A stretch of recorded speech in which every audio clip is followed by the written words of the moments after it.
Hey guys, Michaela Vernava alongside Zach Cox at Gillette Stadium, where the Patriots are preparing to take on the Falcons this week. And Zach, Malcolm Butler is a guy who came into this season with fans speculating, maybe just having some fear that he might not be giving it his all out on the field because of the whole Stephon Gilmore signing, him getting all that money when Butler was a restricted free agent. But Bill Belichick said this morning when it comes to Butler's competitiveness that that's certainly not the case. Absolutely. Belichick said really from the first time he saw Malcolm Butler that his competitiveness was just apparent.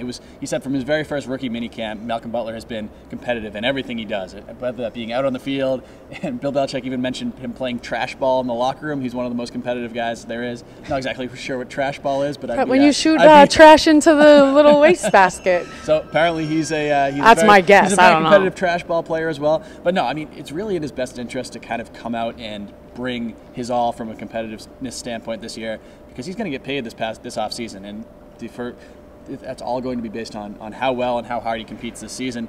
And it's really helped the Patriots so far, especially in this past game against the Jets. I mean, he was the one who ripped the ball out of Austin Seferian-Jenkins' hands right on the goal line, forced that fumble. He had a couple big pass breakups. He had an interception in that game. He did have a couple little coverage breakdowns, but overall, you could just tell this is a guy that plays hard. This is a guy that is in the position to make these plays, and they're really helping the Patriots so far. And his competitiveness definitely apparent, and he comes up clutch in big moments. I'm sure you won't soon forget the Super Bowl interception in Super Bowl 49, and there was so much talk about how his dedication at practice, having run through that hypothetical so many times, is what allowed him to be in the right space at the right time. He comes up big in big games. So down the stretch, he has had to already bear a lot of the load with all the other injuries to cornerbacks, Stephon Gilmore out, Eric Rowe. Do you think he'll be able to sustain the level of play he's been giving, because the Patriots are really going to need him? I think so. I think he's a guy that got off to a rough start this season, as we all know. He really didn't play all that well the first 2 weeks of the season, but even through those, he was very accountable. He was saying, "I'm not playing as well as I should." I don't think it was an effort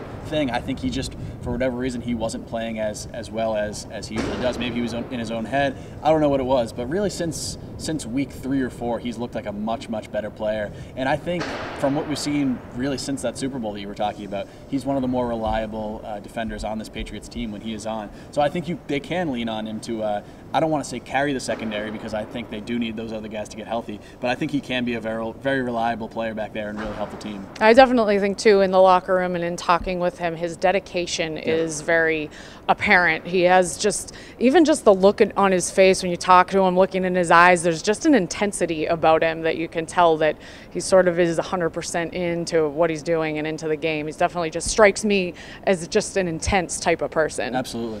All right, well, keep it on NESN.com for all your Patriots news. And by the way, I'm going to go beat Zach in some trash ball. I'm pretty good at trash ball, dude. Yeah, nothing but net, nothing but wastebasket. See you later.